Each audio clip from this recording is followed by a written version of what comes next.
Yo, what's up, guys? Sam coming back once again for you guys from Santa Marta, Colombia.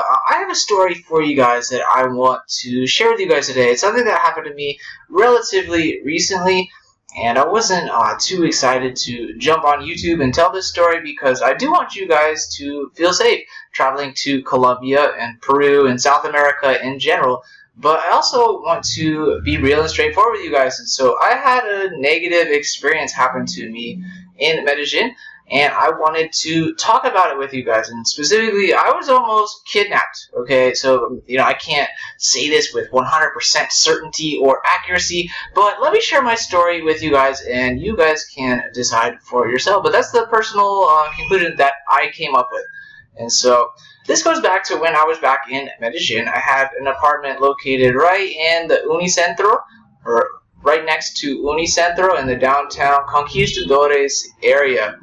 Okay, and so there was this mini mart that I would visit every morning to get breakfast or something to drink in the mornings. And so one of the days that I went down to this mini mart, I was just buying something, but they were telling me that somebody wanted to talk to me. I said, okay, yeah, I'll talk to you.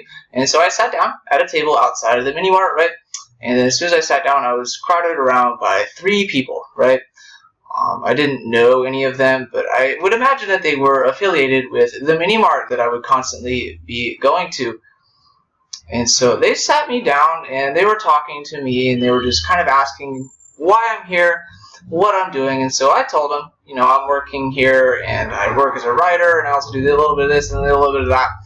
And I started asking them questions. There was one person that was talking to me mainly. He was an older guy, and I asked him, I said, hey, what do you do?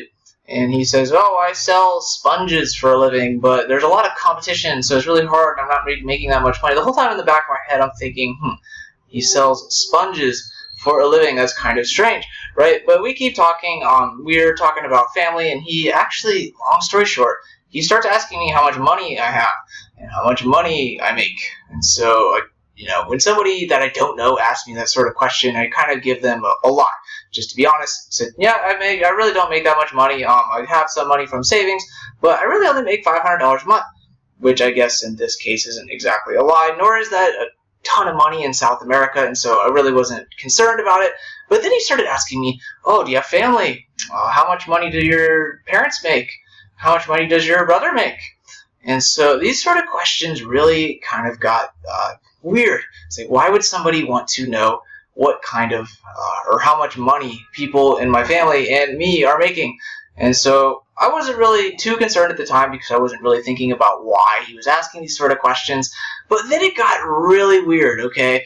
And so we're talking still, and we're talking about family and how he doesn't really see his family that much because there's a ton of them, and he says that there's a lot of different personalities. They don't really get along. They don't really see each other.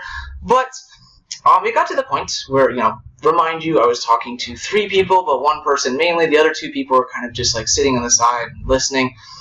And he asked me straight up, he said, hey, have you really partied at all in Medellín? I was like, well, no, not really. I'm here to work. And so he said, hey, let's go out into the mountains and let's party. I got lots of beer and there's lots of women. You should come. It's going to be a good time. And so I was thinking, hey, I don't really know you. Sorry, I'd rather go back to work. And so that's what I told him, and then I actually ended up walking away. And so I didn't really think that he might be trying to kidnap me until I started getting asked the same question again by different people. And so a few days later, I was walking around that same area, and then there was a guy who approached me outside of my building, right? And he had a Spanish accent, big surprise, but he was speaking to me in English, okay? And he had a Spanish accent, okay? And the reason that's important is because one of the first things that he told me is, hey, I'm from Canada. I'm only here for a week. What are you doing? And, I initially knew that he wasn't from Canada because I know how Canadians sound. But I listened to him. I heard him out. And he asked me the same thing. He said, hey, you want to go out into the mountains? We're getting a party going out there. I'm getting a lot of beer. There's going to be lots of women. You should come. And, I get to go back to Canada in a week. It'd be really fun if you came. And so that's when it really blew the lid off. and I started to think, oh my goodness, there's actually people targeting me right now for whatever reason. And so that started to make me feel a little bit more unsafe in the place that I was staying at in Medellín. Luckily, I was able to catch on to this right from the get-go, but if I weren't smart about this and I were to go along with it, yeah, let's go party, I don't really know you guys, let's go out to your ranch out in the middle of the mountains, it's very likely, and I really believe, that I would have been kidnapped. And so, thankfully, I'm not that dumb with my street sense, and I'm still here with you guys today. But I wanted to share this story with you guys just to give you a heads up for anybody who's following in my footsteps. Medellín is still, in my opinion, a very safe place, a very wonderful place to go. If I were to guess, the reason that I was targeted was simply because I was a solo traveler, or am a solo traveler, and I'm by myself. And so, learn from my experience. If you see those sort of people, if they're asking you those sort of questions, you instantly know right from the get-go. And don't worry, if you're in a public space, they're not going to take you in the middle of a public space and force you into a van, okay? And so that's what I learned about, or that's my kidnapping experience in Medellín. So I hope you guys can learn from that, especially anybody who is going to follow my footsteps and go to Medellín. That would be a tactic that might be tried on you. So that's what I got for you guys. Long story short, Medellín's still a safe place, wonderful place, but like any city in the world, you need to be careful, especially if you are a solo traveler.